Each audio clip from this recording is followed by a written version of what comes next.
to the Blue Monday podcast.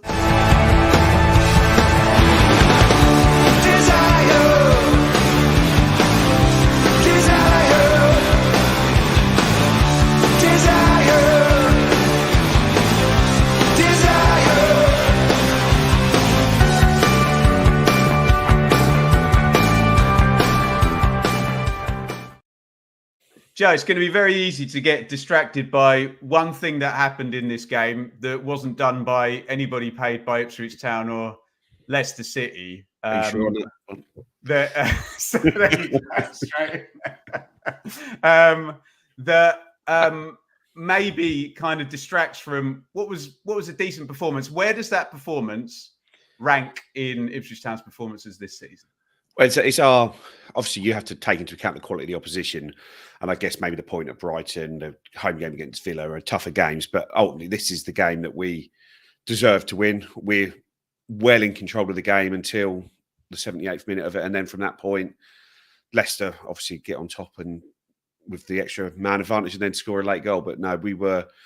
It's just so galling. It's 2 points dropped, isn't it, really, from when you look at how the game was, how well we played once you go outside that first 15 minutes. I thought they started the game well, but we just got so in control of that game. We're just all over them there. But plenty positive to take from that performance up to minute 78, which we'll get to in detail probably in about 20 minutes' time, Dave.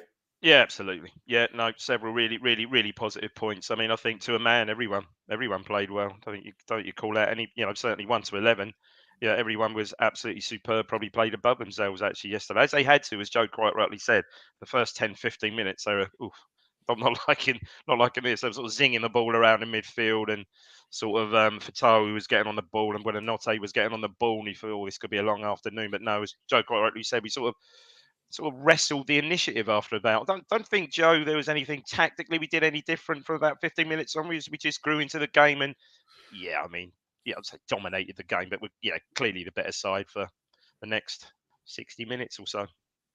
There you go. Welcome to the show, everyone. This is Blue Monday and Ipswich Town podcast. We are reflecting on Ipswich 1, Leicester 1. The quest for the first win continues, and if you thought the Brentford defeat was hard to take, I'm almost kind of like, that's fine. 4-3 in the 96th minute and a red card and a penalty and an own goal. I'm okay with that one. This one was a little bit trickier to take, but we're going to try and do that. We've had 24 hours to reflect, and we're going to try and do that with hopefully balance and a light touch here today. David Diamond will be talking about Trevor Wymark midway through the show. Don't worry, that is coming. Get involved in the chat. I'll try my best. Please keep calm. If you're going to go overboard and, get a little bit above yourself, your comment's not going to get read out. Okay, so let's just try and be, kind of incisive and make your point. You don't need to exaggerate to make your point. And Rich is putting bits and bobs up on the screen as we go. We will go to questions after we've heard about Trevor Wymark, after we've done the Premier League roundup as well. If you are an old school listener on audio, do think about checking us out here each and every Sunday night on YouTube at 8 p.m. And you can quiz the guys live, as we just said. If you're here right now, make sure you hit that thumbs up. I'm delaying the inevitable, Joe. We need to get towards minute 78, but we've got to get through the first 78 minutes of this first, haven't we? Ipswich versus Leicester. Here's your lineup, Joe. Muric in goal. Ben Johnson is the choice at right back. Leif Davis. And please, guys, let's not get lost in the chat. An incredible goal that we can talk about later amongst a refereeing decision we might not have liked. Burgess and O'Shea is the centre-back partnership. Morsey and give me is it Calvin Phillips, we'll call him today. Hutchinson, Smodic wide. Chaplin retains his place to lap up top. What are the headline kind of picks for you, Joe? And Dave, if you can follow up. I guess it's Ben Johnson coming in after he'd been injured, and he would our only fit and available right back, because obviously Tuanzebe's out and Harry Clark was suspended, so it was vitally important that he was back in and gave himself a real opportunity to try and keep hold of the shirt for some time being. And I'm sure we'll get onto it, but he done himself lots and lots of favours in that regard. I thought he was excellent in that. And then Sam Morsey coming back into the team, because it sounded like he was going to be touch and go. And then everything else was as you'd expect, really. Great to see Connor Chaplin staying in, because I thought he was excellent at Brentford, and he really sort of makes us tick in that sort of pressing game up front. He's obviously so intelligent. He's almost like rugby, where you got like your forwards and your backs, and he's like the forwards captain, and Sam Morsey's the backs captain. Sort of, he keeps the shape at the bottom, and Connor Chaplin keeps the shape at the top of the pitch. So yeah, delighted to see him get another start. And yeah, that was, I guess, they were the main bits. Dave, with Chaplin, are we almost learning right now that knowing the pattern of play and having been on the journey right now is potentially more important than status and transfer fee? I think so. He's just a bright footballer, isn't he? A bright and intelligent footballer. I think we've said over the weeks about athleticism and power and size of, opposition players, but he's such a clever little player, isn't he? And he always, someone spoke about earlier about certain players, maybe Nathan Broadhead was mentioned, perhaps not getting a chance now. Well, Chaplin very, very rarely misses games with injury, did he? Really, he's quite tough little player, competitor. And yeah, I thought he was absolutely outstanding yesterday. And the other thing was Hutchinson coming back. Obviously, was sick last week, coming back to play on the right hand side. So yeah, no, I think I was pleased to see Johnson was fit, because certainly that experiment, I think, with O'Shea playing right back really didn't work for us, I don't think. So as Joe said, Johnson came back and did himself a world of good, I think. But yeah, Chaplin was outstanding. And I guess with Ogbene, effectively season's over now, isn't it? We do need to have now, Joe. Yeah. We do probably need to have a rejig with what we're going to do on the right hand side of the team. So it does open that up slightly there. So because Wes Burns is going to start week in, week out, playing 90 minutes for us week in, week out there. So we are going to need to come up with a different solution there. And it might be that what we've landed on at the moment with Amari there and Chaplin and 10 getting them both on the pitch is going to help us. But I guess we'll see how that plays out. And maybe in the tougher games, you might want Burns there for his sort of defensive work, although yesterday that wasn't on display. I have no doubt, Joe, the professor is going to come up with something. Okay. Dave, we'll go to you first. I was interested, actually. I watched McKenna's post-match, and he kind of contradicted a little what Rich and I were saying. And to be fair, Kieran McKenna knows more about football than Rich and I, saying that, it's not that different. There's a lot of the, Harry's covalent bonds left over from last season, and, quite a few players from Enzo Maresca's team. David, was Hermansen in goal, Pereira and Christensen the fullbacks, Fass, Vestergaard, Winks and Didi, Fatawu and Mavididi wide, Buonanotte, and I don't care if I annoy anybody, the great Jamie Vardy up top. What do you make of that Leicester 11? No, I mean, pretty much what we saw, other than Buonanotte, I guess, pretty much what we saw last season. Christensen? The left back, Christensen, the left back. It was very good defensively, wasn't he? Yeah, do you know what? We'll perhaps get onto that, because he's playing right in front of me, and I think maybe we missed a trick with him. But yeah, pretty much the same side as last season. A lot of experience there. Obviously, Vardy, Winks, the two centre backs, very experienced, hardened players. So yeah. In fact, you mentioned Christensen. We were a bit surprised he was playing. Was Justin on the bench, or was Justin injured? He was on the bench, yeah. He was on the bench, yeah. But perhaps a little bit surprised. I know he's played left back before, but can play either side, Dave, and obviously the perennial Jamie Vardy up front, who was going to eventually have a say in the game, wasn't he? And Joe? Yeah, like you say, there's not really many changes to the team that we saw last year, so there's a lot of that consistency in it, and I guess maybe shows how much we've improved, because last year it was us nicking a late goal against them in games that they probably were the better team in both games, and this year it was them nicking a late goal against us. And I know they're 5 points ahead of us, but I can easily see that we could get 5 more points than them over the rest of the season on the evidence of what I've seen of the two sides. Dave, you were kind of hinting at the first 15 minutes that you sort of had something to say about that. Do you want to lead us off, matey? Yeah, no, they were just very slick, weren't they, Joe? Very slick for the first 15. Had a lot of we didn't touch the ball, did we? Barely, did we? Barely. I I think Fatawu had a decent effort. I think Buonanotte then cut inside. I think that was in the first 15, and yeah, made a decent save. As you see keepers do these days. There was one or two saves that Muric made yesterday. I've seen criticisms. He could have sort of actually dived and held the ball, but I think Keep it out of the goal, Dave. that's exactly what keepers are trained to do these days, is actually beat it away from goal, make sure, which he did on a few occasions, including one from Buonanotte. And then, like I said earlier, after the first 15, we sort of wrestled the initiative, really. I think what started it, it was Hutchison caught them playing out, didn't he? I think he might have caught Christians or Vestergaard, caught them playing out. Yeah. At best, I think it was. Sort of checked back on his left foot, decent cross, and it's a good chance, really, Joe. Sort of Smorix is coming in and almost attacks, gets there a bit too early, doesn't he? And he just can't keep his header down. The cross has got some pace to it, to be fair. That's a pretty good chance. And from that moment on, that was really what gave us the our press, because up till then, I really don't think we'd have been pressing that high, to be fair. But with the first time we did it, got possession, got that chance, and I think that sort of set the tone, really, for the rest of the first half. Joe, I didn't expect it to go like that. I thought it was going to be like the Fulham game and the Villa game and even the Liverpool game, really. Them sitting off and countering attack us for the first 15. But what's your perception of what Dave said? Yeah, no, agreed. They seem to come here with a game plan to try and dominate the game and dominate the ball and just get into us, really.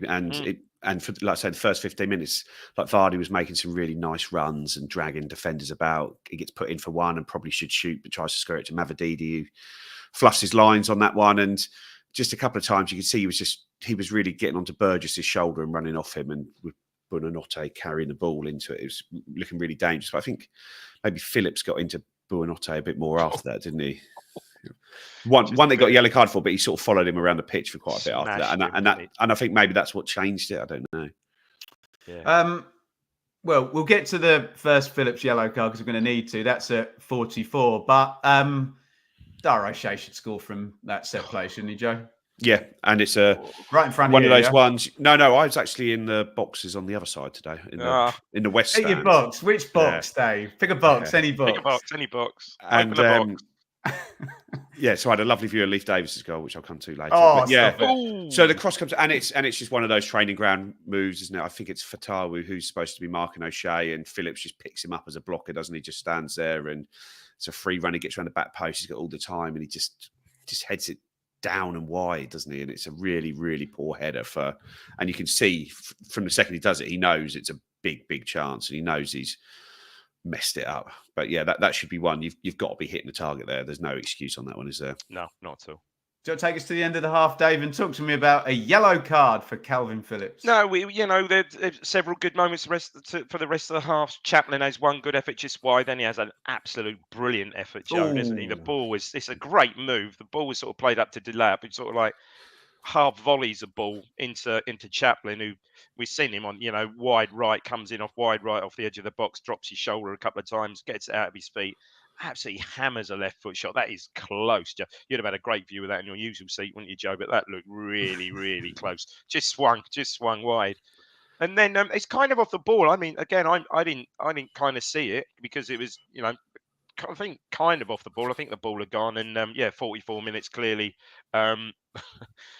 Calvin Phillips, how can we put it? He's a little bit overzealous in a challenge with Buonanotte, sort of smashes him really, does it? I don't think the ref sees it, does he? I think the ref is called back, isn't it? I believe the ref plays the advantage. I guess he does, yeah. They end up crossing it deep and it going off for a goal kick. But I didn't think it was as bad as what it maybe looked at the time. Buonanotte stays down. Top of his back, isn't he? Yeah. Buonanotte stays down he's down for a good minute there, probably. So yeah, that's perhaps what influenced the ref slightly there, but yeah, I think that one's. I haven't seen it back. I think that one's a fair cop. That's a yellow card. Yeah. You agree with that, Joe? Yeah, I'd say so. I don't think it'd always be given, but okay. Into the second half then, and this is what I don't want to get lost here because this is a tremendous second half, and I know Liam Delap's goal against a couple of Liam Delap's goals have been awesome, Villa. But not on this level. I mean, my God, our best Premier League goal in Let's use that stat again, looking for the first win for 22 years. Joe, do you want to lead off? Talk to me about the second half. And guys, I don't want 100 comments about the referee for every one comment about this incredible goal as well. Yeah, so we'd started the half well. The whole game was in their half at this point. We were pressing them well. They were struggling to play out. Ben Johnson, especially, was really good at winning the ball back. As soon as the ball was cleared, he was straight into Fatabu's face and Mavadidi's face, whoever, because they switched sides a couple of times. Whoever was there, he just flew into them, didn't let them settle, got the ball back. And it was one of those, like we've seen a number of times over the last 2 seasons, one of those sort of like relentless attacking ones where the ball gets cleared and the centre-backs and the Johnson that were defending really aggressively and just flying into it and getting the ball back and just going and going and going again. And then, it almost leads to the goal because Hermansen gets the ball under a bit of pressure and just kicks it straight off the pitch for a throw-in. And you see the ball just drops into Morsey. And I was sitting right on the edge of the penalty box in one of the new boxes there. So I was on the front row there. And you see Davis just making a run. And it's like you just want Morsey to play the ball, and he plays it absolutely to perfection. What a pass.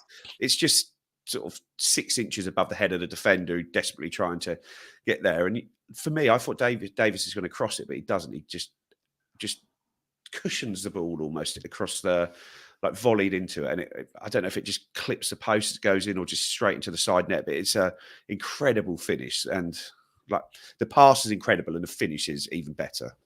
What a goal, Dave. Yeah, you won't see a better goal than that. Well, if we do, there's going to be something special if we score a better goal than that. Absolute technique for that goal. Technique for the pass, because he hits it. He floats it, but with purpose, picks him up.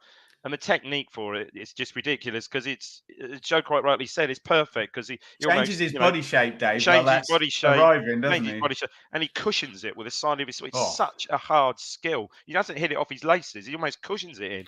And it's just perfect. You see it on the angle. I mean, Joe, what you must have had. You see it on the angle, and I think it just clips the post. It's an absolute picture goal, and really deserved at that stage. But yeah, what a goal! And yeah, a few more, probably a few more quid on his value. I know he's a left back, but probably a few more quid on his value after that. No, Dave.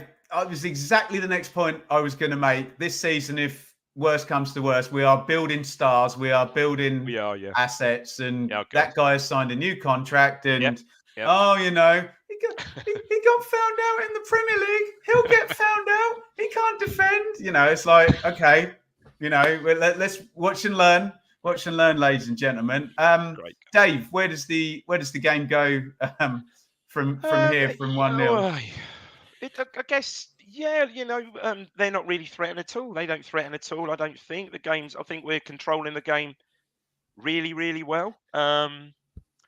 Just trying to think. Because it's such a everything going on in the second half, wasn't it? At different ends of the half, really. So I think the game we're really sort of playing really, really well. I think in control of the game. I wouldn't say we were creating many gilt-edged chances up until the 75th minute would it be? When by that time, we're very eager to build up slowly to minute 78. Well, by that time we made the substitute. We made a couple of substitutions. So by that time, Clark has come on for Smolix just a bit before. This is probably the lead up to this free kick is probably Clark's first involvement in the game. And I'll just do the lead up to it. He gets the ball as in a Clark fashion, sort of wide right on the edge of the box. Looks to drop his shoulder and manoeuvre it, as we know, on his right foot. And he gets, it's a foul. Fouled. So, fairly on the edge of the box, maybe about 20 yards out, right in the angle of the 18-yard box, which leads to a free. If I do the free kick, it leads to a free kick. Phillips, more of him in a minute, standing over the ball with Davis. Beautiful again. What an assist. This would be beautiful free kick. Now, it's two schools of thought here. I think O'Shea could go for goal. He's close enough, admittedly at an angle, but maybe he's a bit concerned about what happened. Maybe what happened in the first 100%, Dave. What happened in the first half has sort of messed with him a bit. Because to be fair, he does next best thing. He puts a good ball back in the 6-yard box, and it's kind of unlucky that Hurst just doesn't get a touch on that first and get it over the line. But fair play, they kind of defend. I think Hermansen does well, comes out and sort of like punches it out at full length to Connor Chaplin. Go on then, Joe. Thank you for watching the Blue Monday podcast. Go on, Joe. Go on, Joe. Well, Connor Chaplin just shifts the ball inside, and Fatawu just clatters him. There's I no. mean, it's just Like the refs looking straight at it. It's just an unbelievably poor decision. Forget all the VAR nonsense. Oh This is my just a poor God. decision. Just looking at it, how like, and you see like Mike Dean, whose job it just seems is to defend the referees, whatever decision they make on VAR, and he's just saying, "Oh, it's just two bodies coming together," and He it's like, no, assaults him. It's an he assault. makes no effort to go to the Not ball. when Chaplin shifts the ball to He the chops side. it. Yeah, McKenna it's said a- he chops it in a yeah, it's a Chaplin foul, isn't it? inside. We Any- don't only it's the need to usual get floral or No. clever about it. It's a foul, isn't it? It's the usual thing, isn't it? Ref's got it I know, wrong, Joe. I hasn't know he? we say this And- time and time again. Anywhere else on the pitch, anywhere else. And to be fair, probably after the first half challenge by Phillips on Buonanotte, hardly any contact, the ref was blown up, and he was throwing yellow cards around like confetti. To be fair, I mean, it was just. That's not fair, Dave. There's one booking in the second half before that. Was that really all? There's about Yeah, four Mavin- after though, wasn't there? Yeah, it's Mavadini a few 59. after. Yeah, maybe I'm thinking. Yeah, yeah. of course it was. Yeah. Yeah, after when we're obviously defending that. Finish your Yeah, thought, I mean, Joe. Let him finish his thought, Dave. Finish your thought, Joe. Yeah, and then for it to then not be looked at VAR is just another incredible decision, and that's almost as big an error that when you look at it. And when we had the Everton game, we're talking about Jack Clark, and it's supposed to be a clear and obvious error, and I can't for the life of me think it's a clear and obvious error that Jack Clark. That decision, I think that's a 50-50 decision. Sometimes you get them, sometimes you don't. Yesterday's a 99-1 decision, and you get it every time. And it is the clearest and obvious error you see. And it's just yet again us being on the wrong side of things, and we're not good enough to be on the wrong side of game change decisions each week. No. And No, you look with VAR where it's affected. It's a Man City game where there's two almost identical incidents in the same game. Their one gets looked at, our one doesn't. We get a penalty against Everton at 1-0 down. It gets taken away. Brentford, Harry Clark.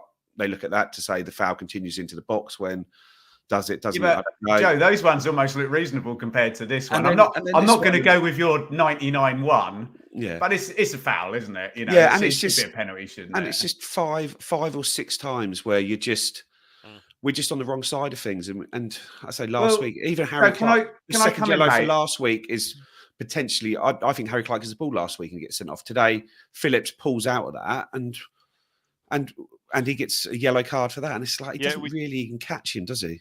Now's the point. It's what we should say. It's then what it leads to. The second phase of play there.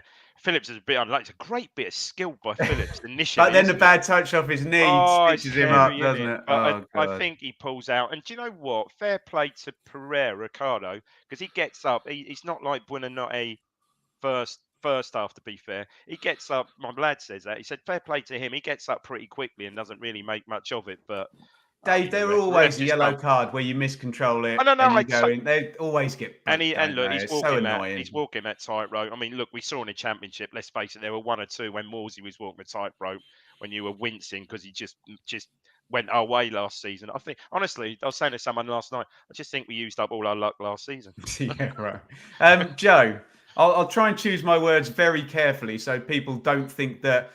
Strangely, last time when you and I had a discussion where we were basically agreeing, everyone was like, "Oh, I'm Team Ben or I'm Team Joe." Right? Listen very carefully to what I'm saying. I'm just going to try and provide some counterpoint as the host. And what I'm assuming, Joe, is the fact that the Phillips tackle happened immediately after has just fried their brains and they've just lost their heads in the truck or what.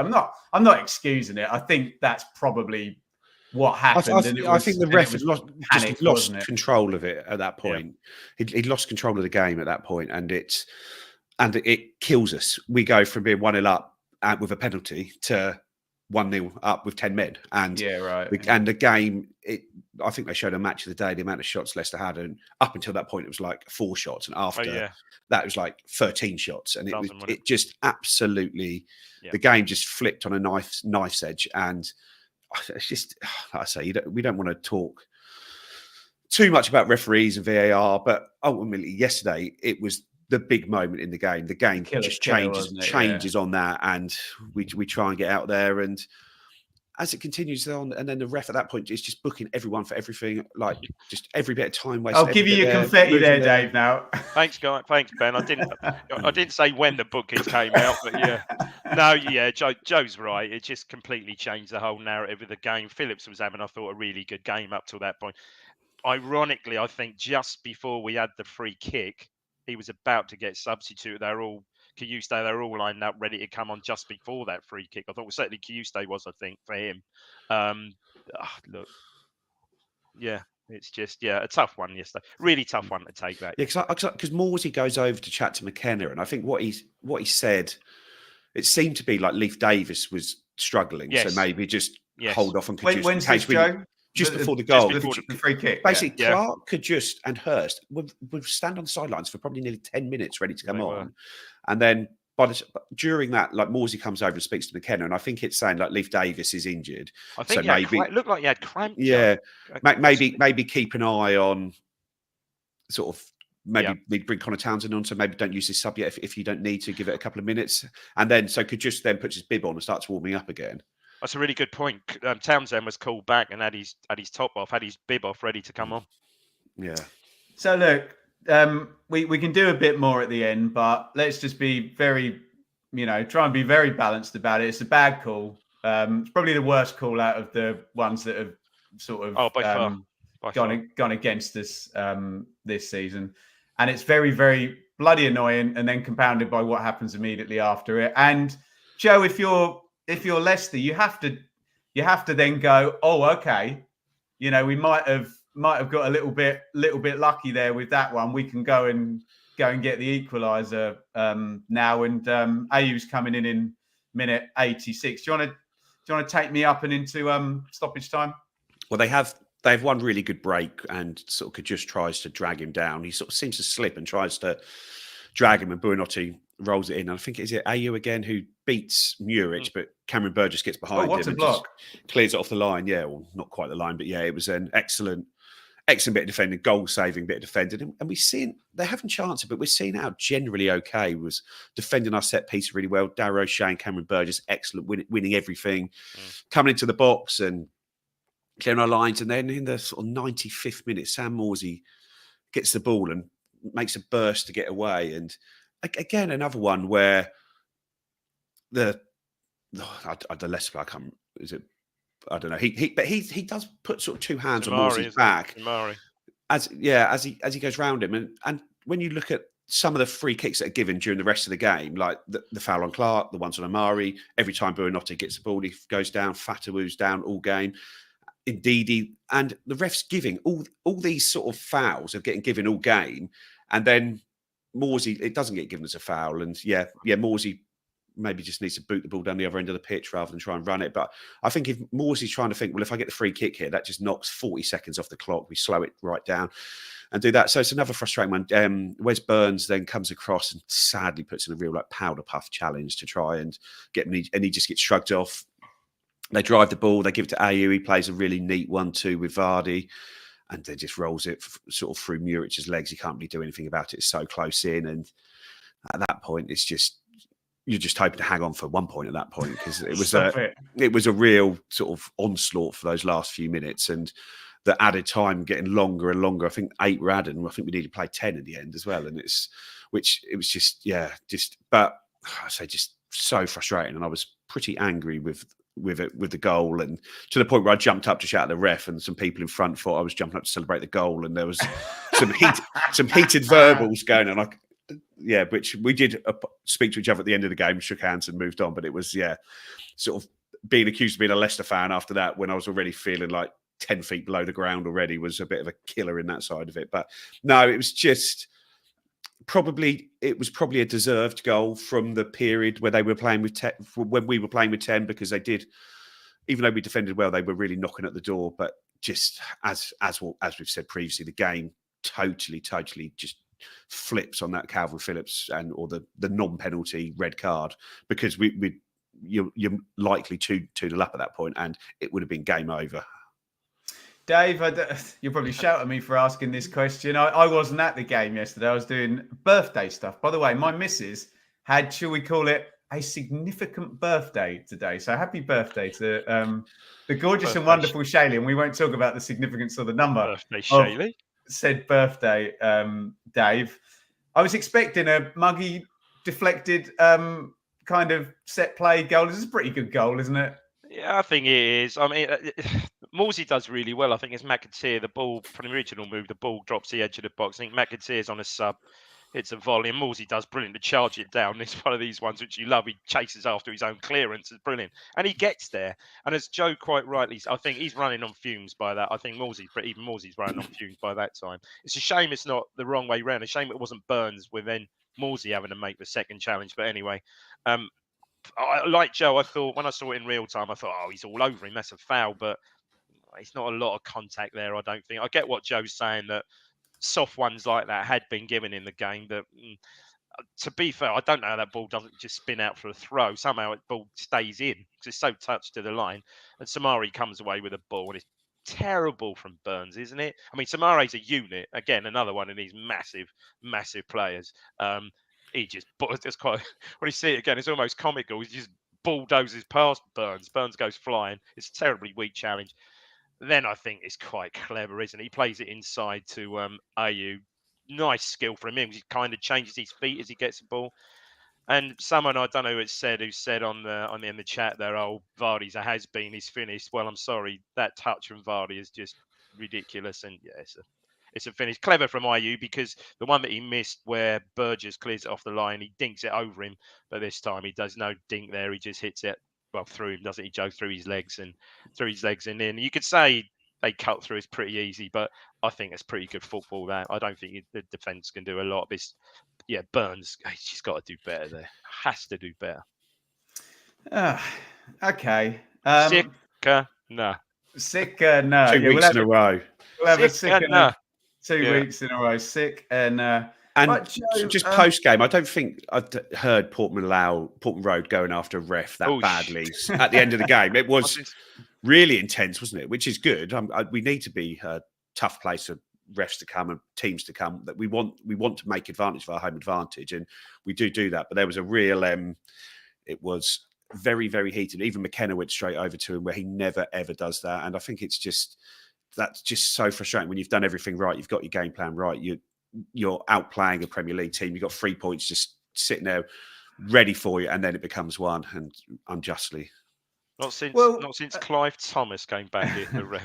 Well, and that's what I don't want to get lost, because I can't take forward to next week and the rest of the season and obsess about a call that probably was wrong and went against us. Fine, I get that. I can take forward, Dave, a decent performance. Really good. Okay, I understand people could clip me out now from other teams and go, he haven't won any games, mate.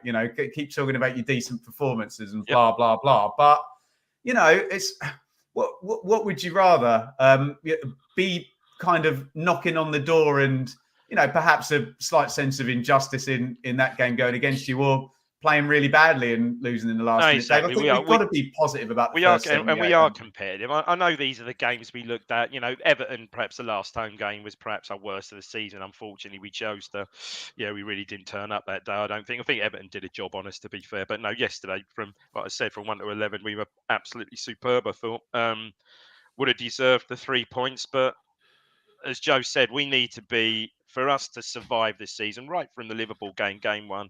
All these decisions, the majority of these decisions have to fall in our favour, and if they don't, we are just up against it. We really are. So it is what it is, and coupled with our, injuries that we've had and stuff, it's difficult times. So I think we're just doing well to hanging in there and competing, and fortunately we're not cut adrift yet. Oh well, it's only 10 games in, but we're not, are we? We're still in, obviously, still early days. We're still in touch, so all to play for, as they say. But it's just getting. Yesterday was really tough to take. Yesterday. Joe, is there any argument that can we bring in the missed chances that we should win the game anyway and get the 2-goal cushion? Yeah, we should have been 2-0 up at that stage, but I guess you have just created a big 0.79 XG chance. The biggest of all the chances, other than maybe Morgan Rogers' goal today, which was a slightly bigger chance.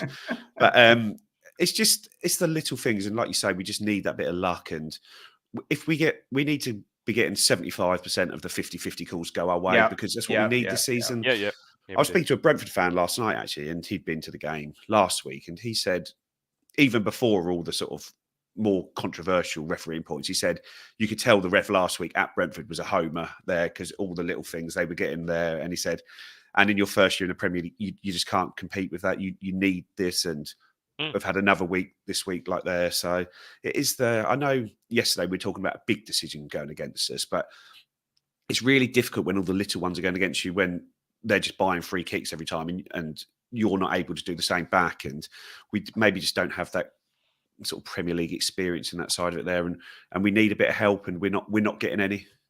It sounded like Paul Lambert then when you said we need a bit of help. We need a bit of help in the chat. There you go. Paul Lambert mentioned everybody today. I think we've done it, guys. The three of us are going to move on, but you can, if you want, if you really, really want, bring us back in the questions segment. We're going to hear from our friends at Atwell. Blue Monday is proudly brought to you in partnership with our friends at Atwell Solicitors, your ideal legal partner for work on property or business law. Their client care has repeatedly been recognised as outstanding, and they are people-focused with a plain English approach which sets them apart. They have offices in Ipswich, Colchester and London, and to find out more, head to atwells.com. The ITFC women completed their League Cup double-header with MK Dons with a 25-0 aggregate scoreline. Just a 12 this time, including 5.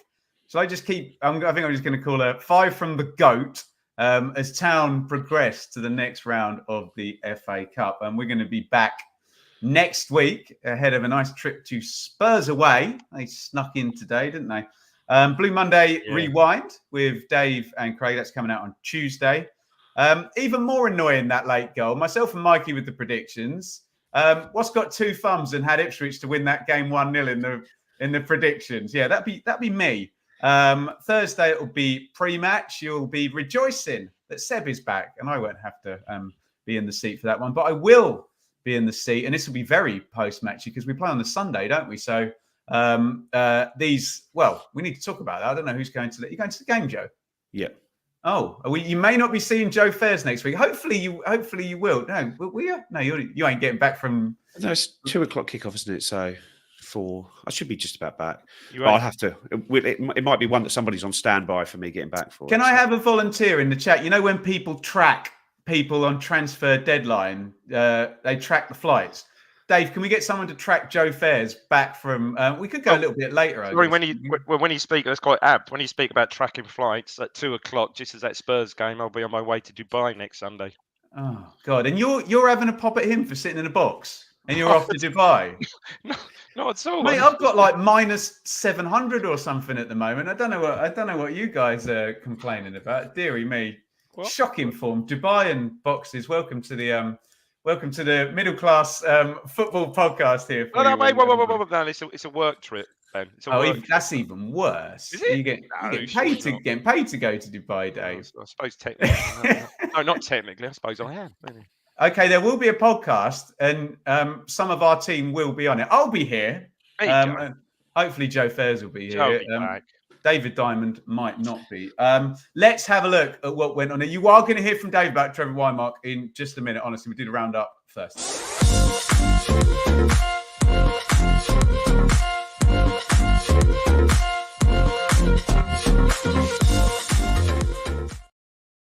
So, in the Premier League this weekend, it was Newcastle 1, Arsenal 0, Bournemouth 2, Man City 1. Fair play, Bournemouth. Ipswich 1, Leicester 1, which we've just talked about for half an hour. Liverpool 2, Brighton 1. Forest 3, West Ham 0. Go on, Forest. I'm going to ask one of you to talk about this one. Southampton 1, Everton 0. That's annoying, isn't it? Wolves 2, Palace 2 is pretty helpful. Spurs 4, Villa 1 is less helpful. Man United 1, Chelsea 1, and the announcement that Manchester United are going to have a new manager, I believe, for our game against them. Is that correct? Is that going to be his first game? Joe, you want to talk to me about that? That is going to be an absolute circus now, isn't it? Yes, we were ready. Is that good or bad? I guess we'll find out in a couple of weeks. But I don't like it. Well, who knows? We'll know then. But ultimately, he's very fixed to one way of playing, a sort of a 3-4-3. So I imagine he's not going to come in and work with what he's got. He's going to probably come in and try and implement his style straight away. So hopefully it'll be something that we could maybe just catch them out while they're trying to learn. Sadly, Martinez didn't get sent off for a knee-high tackle at the end there where he'd have been suspended. So they'd have struggled to get free at the back. So, but if he gets booked in the next game, he might be suspended anyway because he's on 4. But it's going to be carnage around the town because it's the 4:30 Sky game. So it's the big game of the week anyway, with the boys in the studio all day watching the 2:00 games from Ipswich and then doing the 4:30 there. Obviously, doubled up with the fact that it's Amarin's first game. Every journalist is going to be down here. There's going to be so much coverage of it. So it's going to be really, really interesting. And I'm sure Kieran McKenna will be very, very determined to put in a performance that can show the paymasters at Man United what he can do. So it's got there's a lot of narrative to this game, and I think I'm hoping that I say they go too early. He tries to implement something, and then they're not quite ready for it, and we catch them early. But who knows? David, give Southampton their flowers, mate. Yeah, I mean, He doesn't want to, Joe. Well, no, I mean, it's how Everton didn't score before. I mean, literally, Beto hits the bar with a header from 6 yards out, and immediately the ball breaks. And it's a pretty decent move. And then, Adam Armstrong, as he did so often last season, is just on hand, just very similar. And here's the thing: very similar position to the Clark miss against Everton, I would say. Obviously, at different ends of the game, but he, I must say, he keeps his cool and sort of. Pickford's unsighted. He goes in the middle of the goal, but he's unsighted. To be fair, and he side foots it in. And then, the ball. I think, very sounded like a fortunate win, but they're off and running with 3 points. But I think that's a good result for us, though. Still behind. Yeah, keeps Everton there. Yeah, that's true. Yeah, keeps Everton there. Yeah. Ultimately, if we want to start, we're going to have to finish above Southampton. They're one of the teams we're going to have to finish above, and we are above them still. So, and Joe, we need them taking points of others is helpful. Yeah, we need 4 or 5 teams involved. And thank you to the wonderful people at Innovation Labs. And say thank you twice because I don't think I gave them a shout out last week for sponsoring the roundup. There is the Premier League table there. Wolves 3 points, Southampton 4 points. We are on 5. So look, we're a game away. We're a win away. And I think, Joe, you've been fairly consistent in saying it. Just keep in touch, and hope the purple patch. It helped that Palace had a last kick of the game winner chalked off, quite rightly, to be fair.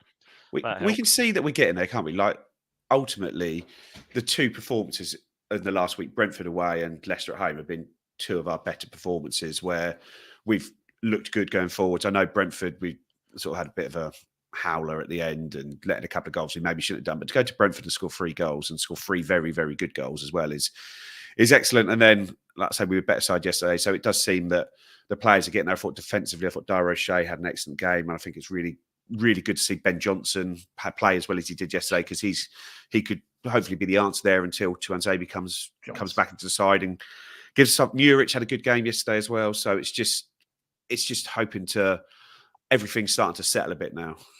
Yeah. I can't make David Diamond laugh anymore, apparently. I think we've got a new feature where every time Joe says Johnson now, I'm going to say Johnson, which is incredibly... I know you are. It's an unprofessional, Joe. Well, you're giving your great analysis that you always give. Brilliant stuff. Thank you, Innovation Labs, for that. Now, Richard and I spoke about the sad passing. We had Tom Tomalin, the sort of well-known Town fan, pass. And we had Trevor Wymark pass as well, great former Ipswich Town player. So I would invite you now to either fill the chat full of blue hearts for us or give us your memories of Trevor Wymark, and Richard's going to put some up.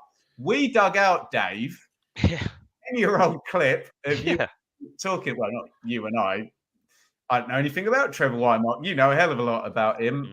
So, Dave, would you just quickly, quick one here. I spoke to my dad on the phone and he just kind of blurted out, "Oh yeah, I went to school with his older brother at this secondary." Oh, mate. And come on now. His dad was in the same year, Dickie Upson, or is that right? I don't know. Someone in the chat. Richard Upson. Yeah. He dropped that one in. This secondary modern. How about that? There's a mention as well. Dave, just very quickly if you can. Really sad news. To the great Trevor Weinmark.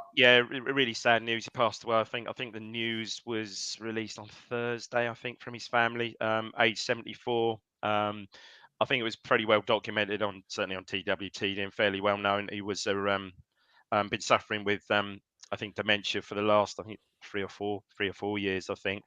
There was always that link there. What you all know and what we all know is a prolific, one of the best headers of the ball I've ever seen for his size. So very, very sad. As Ben quite rightly said, we did that was with a couple of caveats just to add to that. This is Dave. We've republished that on the. You say if anyone wants to. It's on YouTube, isn't it? It's gone back up on YouTube. We published that. So that was he was one of my top 10 for top 11, whatever we did all those years ago. Very first months of the pod, really. Very sad. Just a caveat on that. You'll see from the original recording, this was done almost 9-10 years ago, and you asked me what value he would be. So Trevor Weinmark was 12 to 15 goal a season, top league for those. Pounds, shillings and pence, top league striker. And I think I said at the time, 10 seasons ago, it'd be worth 10 million plus. Well, fast forward 9-10 years in today's money. And a few TV deals, yeah. And he's a 50 million plus player. No doubt about that. And what a foil. And, it's very, very sad. Again, what I did refer to back in that original piece was his partnerships with both David Johnson the first and Paul Mariner, who are both, and he joins them both sadly passed away in the last few years. So really sad news. I think quite rightly inaugurated in the Hall of Fame, I believe in 2012. Absolute Ipswich legend, one of my first favourite players, as you know, along with Kevin Beattie. Really, really, really sad. Really, really sad news. Yeah, I think he's sixth on the all-time top scorers chart as well, isn't he? So 106 goals, I think it is. And not many people have scored more than him for Ipswich Town, just the 5. And sort of quite aptly, I was listening to the Live to Pitch podcast this week with Brian Hamilton on there, and he's talking about they go through who's your sort of the best players you played with. And he does quite a bit on Trevor Weinmark on there, talking about him. And this is obviously before the news of him dying comes out, which is sad. But that's quite apt that there's some really nice comments from Brian Hamilton on there that are probably worth digging out as well. And I think just he shouldn't be, just thought of as his sort of prowess in the air. Very, very good player, technically good player. As one particular goal against West Brom, which I'm sure comes up in that clip, and other goals he scored. But absolutely, very, very sad news. Fabulous, fabulous player, and really, really important in those, those first great, 2, 3, very unlucky, was injured for the cup final, unfortunately. But in those first 2, I'd say Robson teams that Robson brought together, he was sort of, crucially, vitally important in those. The great Trevor Weinmark, who sadly left us last week. And check out for a bit more detail. Dave really goes to town on that profile. It is 10 years old, and Dave and I have probably only done about 2 podcasts in our life at that point. So bear with us. We're getting our legs underneath us in terms of that. Guys, please get your questions in now. Anything you want the boys to kind of answer, we will talk about. As I had plugged before, full slate of shows. We've got Rewind, when the crowd say Bo Selector.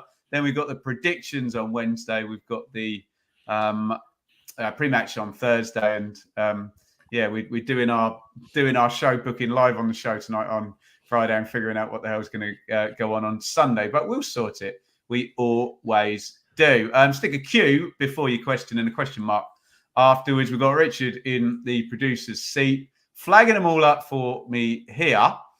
Let's have a look here. Joe, Dan, where's that gone? Hang on. There you go. Right. I believe we have enough to finish above Saints, Wolves and Leicester, but Palace and Everton are too strong. He's 17th, the best we can hope for now, realistically. Palace just seem to... I know they sort of drew yesterday, but they still haven't really been playing that well, have they, for me? I know they probably do have that bit more quality, but like Steve Parish is always one who gets a little bit itchy on that trigger finger when things start going badly. He's not adverse to just pulling the plug and trying to get in a Roy Hodgson or someone of that ilk to try and keep them up, a sort of old English manager who knows the leagues. And like we've seen in sort of other teams, sometimes that just fails badly. You try and do it and you think it's going to work because it's worked a few times. But you look at, like, for example, when Roy Hodgson went in at Watford and they just did nothing when he went in there. So I wouldn't say they're ultimately we're ahead of them at the moment. So I don't see any reason why we can't stay ahead of them. We're playing better than our points return has shown at the moment, and if they say they are, we are as well. So I don't see why we can't get the same amount of points as they do over the rest of the season. So no, I think we can still get 16th, 15th. It just depends how many teams are dragged in there, and you want more teams down there. You want 6 teams in there, and everyone taking points of everyone. So absolutely, hopefully it goes to 6 and not 4. So we'll see. There's a few guys. If they're pertaining to Spurs, I'll lead them to the end and try and professionally lead the guys towards that. Dave, Michael, will we get a win before 2025? How many games left? Someone tell me in the chat how many games before the end of the year now? What, 5 or 6? We've got about 5 games in December, I think. Yeah, we do in December. Oh, okay, that's a yes, then, Dave. Well, 7 in December, yeah. 7? Albeit, I think our next 3 games are in order, don't they? Or 4 games, don't they? Go Spurs, Man U, Forest away, and Bournemouth Spurs away, Man U at home, Forest away, Palace at home, Bournemouth at home, Wolves away, Newcastle at home, Arsenal away, Chelsea at home. Yeah, we'll win. So you would think we'll win 4 of them, won't we? You would think that's how he does. That's exactly how he does the predictions. That's it. That little 3-second clip is how Joe does his predictions, Dave. Yeah, you think Bournemouth, Palace. Yeah, Bournemouth are extremely good at home. I've caveat to that, but you alluded to it earlier. The last 2 home league results, unbelievable. Not quite so good on the road, I don't think. So yeah, Palace at home. So there's certainly some opportunities. So there's a lot of opportunities. Man United at home, big game. Yeah.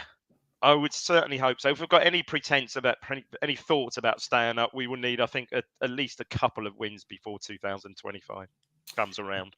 Right, Joe, here we go. You and I are going to discuss VAR. So everybody listen very carefully to what we actually say to each other and whether we agree or not. Rob says, do you think VAR will have to start looking at second yellow cards going forward? It really affects games and the clubs cannot appeal it. I'm going to give my view on that, Joe, first of all. So this is my opinion. I am not reading out the rules now. This is my opinion on the question asked by Rob. I do think it's silly, Joe, that you've got the 4 game-changing situations and a red card is one of them, but it can look at a red card on its own, but it can't look at a second yellow card that leads to a red card. I think that the referee will pull out a yellow card and then a yellow card and then he'll pull out a red card. So I think they should start looking at it as a game-changing situation, the red card rather than the second booking. Joe, I agree with Rob. Yeah, and I think the point they say is if you look at that, you're then looking at yellow cards. So you'd have to look at all yellow cards, which I don't think is correct. I think, like you say, as we saw yesterday, it was a total game-changing moment.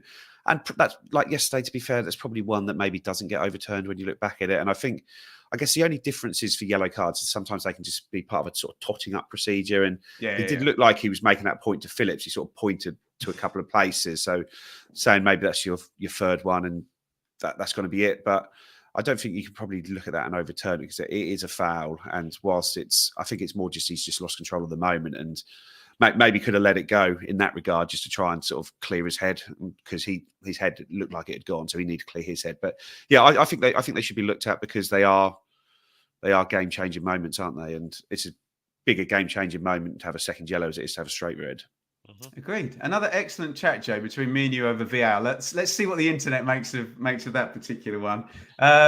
David, Charlie, January transfer window. How important is it, and how active will we be? Yeah, I think it will be. It will be important. I did see a few in the comments with regard perhaps 1 or 2 players, maybe can I put it? Maybe one of your favourite players potentially deregistered. Are you just trying to annoy me today? Well, no, but we're not trying to annoy you today. Are you flying to Dubai? Oh, I'm sorry. Sorry for flying. Sorry for that. Apologies for my livelihood. I think. No, I think we will. Yeah, I mean, clearly, we've certainly lost Ogbene. Hopefully, Twanzebe will be back by then. I mean, I know someone mentioned Greaves in the chat potentially for next Sunday, but I think the manager said that not likely to be back till after the international break, which obviously a couple of weeks. So yes, I certainly will think we'll be certainly active in because it's not as if we're going to be out of any trouble by let's face it, by hopefully we are, but by January. So yes, I think we will be active for sure. George says, can he have a badge? Can he have a badge, Joe? Give him a badge, you swine. Where are you, George? I haven't even got one. Yeah, well, all the more reason why George should get one before you do, Joe. I wanted to read this one out.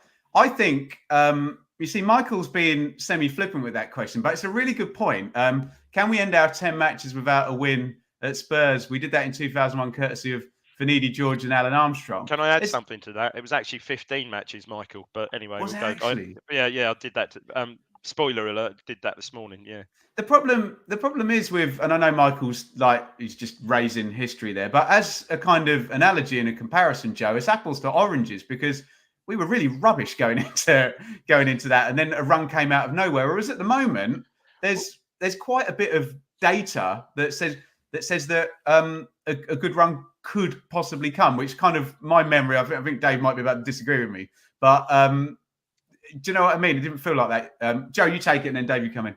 Yeah, and I do feel like we're going in the right direction at the moment currently, and like Tottenham are an excellent side, but they're also, some days you watch them, they're terrible, and it's one that they just play this sort of attacking style of just throwing men forward. And I think they've lost 4 games already this season, and today they're 1-0 down to Villa and then beat them 4-1, which is an unbelievable result. But like I say, to have lost 4 at this stage already, and it does feel like the Spurs fans are very, very ready to turn on Ange. Whenever anything's going wrong, it's quite a hostile atmosphere to him there. So I think if we can go there as bottom 3 team, no wins yet, and get in front, I imagine that the atmosphere could help us in our favour. But it's a big, big ask to do that, isn't it?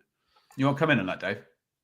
Yeah, it is. It's a massive ask. I mean, I watched them second half today, and they were frighteningly good, really. So yeah, look, and we said it when we did the recording earlier on with Craig for the Rewind show, that Spurs are the sort of team that can score 3 or 4 in 15 minutes, and heaven forbid, and easily do that to you. So yeah, not an easy game, but yeah, as 1 or 2 people have said in the chats, they've certainly got some injury issues as well, Van der Ven and Romero. So yeah, it's going to be it was always going to be a tough fixture, but yeah, I mean, seeing what they did to Villa and also seeing what they did to West Ham the other week, and seeing what West Ham done to us. I know that doesn't necessarily follow.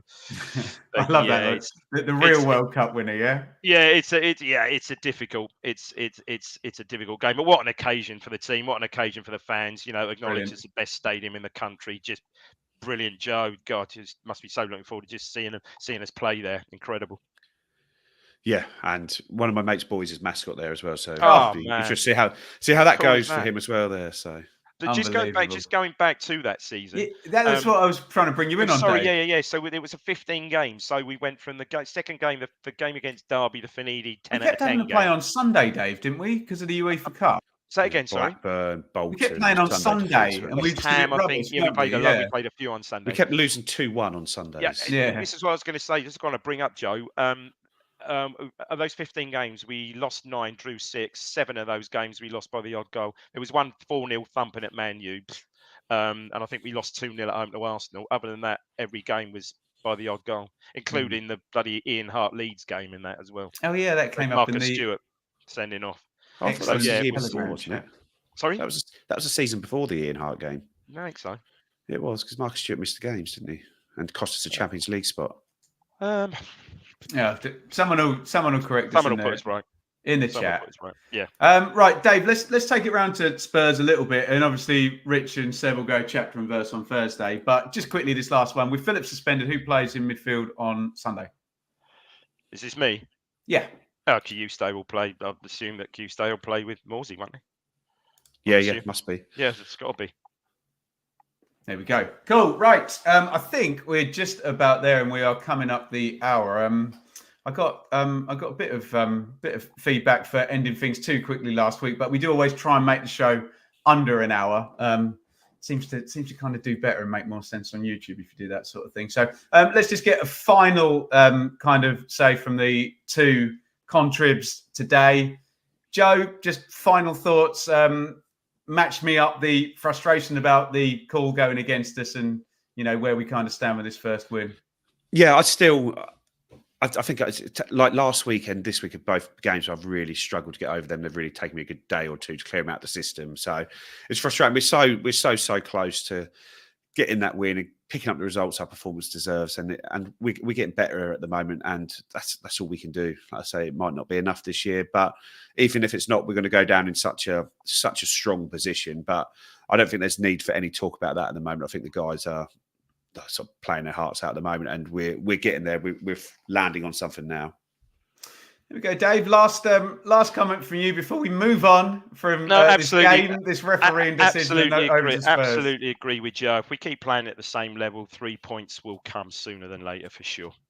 Brilliant stuff, guys. Thank you all for joining us. I know it was very emotional straight after the game. You've handled yourself beautifully tonight, and we will see you for a multitude of shows, and I'll be back next Sunday after Spurs, and hopefully there's some more points on the board after that one. Thank you all for listening, and we'll see you soon.